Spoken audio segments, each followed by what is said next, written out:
This is Dwayne. I'm a comic enthusiast. I really love webcomics. It's the recent new phenomenon. And I was gonna share some with you, analyze some with you, and show you a little, know-how about these. I got a professor. His name is Professor Thomas. He works for Berkeley. He's a professor, and he's gonna help me analyze these. So introduce yourself, man. Yo, I just want to say hello to all of y'all. That's it. Yeah, alright. Yeah. So without further ado, we go and dive into the first comic. First comic is interesting. I mean, before we start, I just want to let you know what we're gonna be focusing on.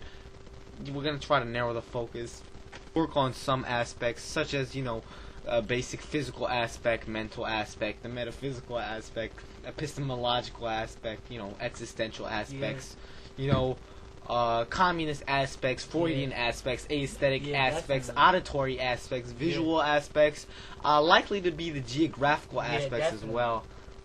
Anything else, Thomas? Oh, the biological aspect. like, The empirical aspects, the like economical too. the economical aspects. We could do that. Cause the economy, how it's going on, man, it's like going really Yeah. bad. You know what I'm saying? So we could.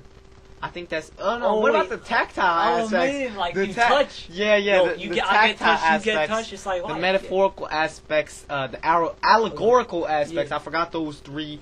The The physiological. physiological. Yeah. Oh. The physiological aspects. I forgot about that because this comic actually has to do with physiology. All right, let's get to the comic, man. This one says, "I'd like you to meet my half brother Joe." This is a funny comic because it's witty because a half brother refers to,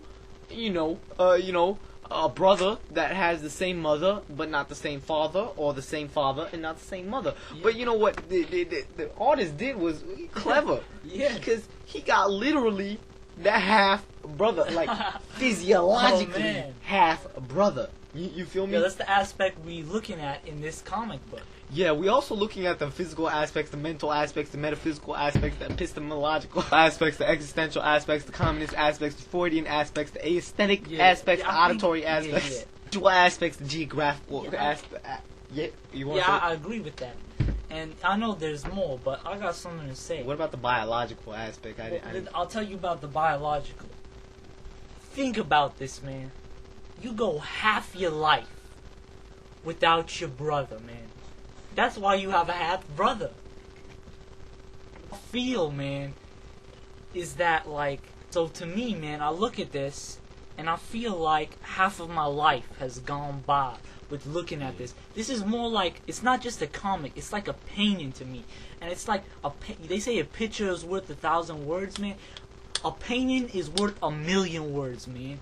And I'm looking at this, and it's just like striking me because it feels like if I had that other half of my life, or my other half of my brother, man, I would be a complete person. And in life, you gotta feel complete sometimes. I only feel 60%, man, and I'm gonna see him 50% cut off, and that extra 10% is gone, man. Yeah. So we're gonna go to the next comic, and you know this thing I noticed. I'm sorry to interrupt you, but I'd like to meet my half brother. He's trying to say I want to meet half of your life, and she's only seeing one part of his life.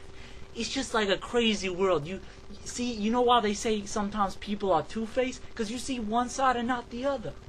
Done, man. Done. real talk with Professor Thomas. It's an honor to have Professor Thomas here. So we're gonna go to the next comic. We're gonna try to milk as much as we can out of Professor Thomas before he leaves. Anyways, we're gonna go to the next comic, and we're gonna go to the next comic. I actually really like this comic. I love the physical aspects, the mental aspects, the metaphysical aspects, etc. Metaphorical, yeah. Yeah. So this one is very deep. It says, finally his congregation could no longer ignore the fact that Reverend Jones was a cross-dresser.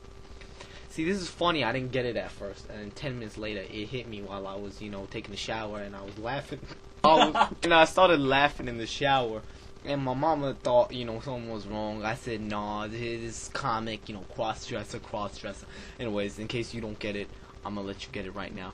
So, in common language, a cross-dresser is, somebody, a male who dresses as a female, which is weird as hell. But that's not the comic. Alright, let's establish that Reverend Jones isn't here is not a cross-dresser. Let's like that kind of cross-dresser. I feel that it's been established at this moment. And now that we have that established, and we don't want anybody to have their own bias as we keep going along, and their own racist comments. Yeah, not literally, yo. Yeah, he ain't literally a cross-dresser. That's what I want the audience to understand. You see, look at his clothes. He's a man wearing man clothes. Yo, so it's like, okay. That could be a point of argument because lots of females have real short hair. So this could be actually a female. Anyways, yeah, I mean, no, but that's not the matter at hand. She could be a really professional business woman.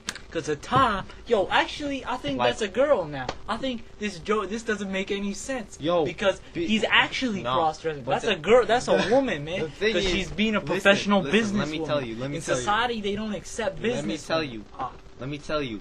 His name is Reverend Jones. A reverend is not a woman.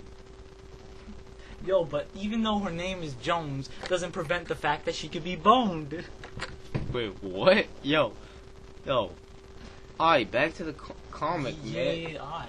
Yo, I don't know what that comment was for. That was a little rude.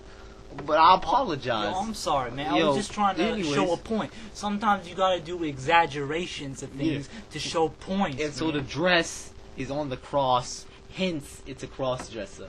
Yeah. And I actually really want to show you the next one because I love the next one. I love the next one. I gotta tell you what I see in this, man. What kind of auditory aspects do you see in this one, man? Man, I hear gospel music roaming through my ear like dogs trying to find a pathway in this ghetto dog life, man. Because sometimes dogs, man, they can't find their food at the right time, man, and they're hungry and they searching. They looking through the garbage like Mr. Garbage Street, man. I got a question. What are the existential aspects of this? Oh my god. What it's trying to say is that life is kind of meaningless. And so why don't you put a dress on it? See, what it's trying to say is that, we should just forget everything, and put a dress on it. You know what I'm saying? And to me, why this dress is red is to show the power in following the existential ways, just like my man Kierkegaard, my man Friedrich Nietzsche, is that what you said? I meant Nietzsche, man, not Nietzsche. Friedrich Nietzsche. I gotta go to the next one. I got troubles with these terms. I gotta go to the next one. You can't memorize. I love the next one. This is real funny because it reflects with my childhood. It says, Yeehaw, Andale, Cerebro. I don't know if I'm saying that right. Yeehaw, Andale, Cerebro. And this is Speedy Gonzambi, which is kind of clever because the original Speedy Gonzalez. And he be saying stuff like Yeehaw, Andale, Cerebro. And, and he dressed like a zombie. So I found that interesting. And I want to ask you a question, Professor Thomas. What do you find the Freudian aspects of this? What are the Freudian aspects of this? What isn't the Freudian aspects of this, man? It's spitting it all over it. And, when I see this, I start, man, personally, man, I start to get sad, man. I can't look at this anymore, man. Because when I used to dream, man, I used to go to sleep. And I used to see these pictures, man, and I'm like, oh my god, Speedy Gonzalez is a zombie, man. I don't know what to do. Yeah, I mean, I understand your pain, but, I'm asking you a question, and you're not answering that question. I said, what are the geographical aspects of this? Yo, first off, y'all see the grass in there, it's green, and you see the sky showing it's night, because if it was not dark blue, we would have thought it was day because it would have been white. So it's screaming all over what the environment of these people are in, man. And he's from Mexico, man. That's geographical enough. It seems to me it's at night. He's in Mexico. He's running. But, he's running from the police. Yo, we gonna go to the next one, man. That's a little controversial, man. Grains. Vegetarian zombie.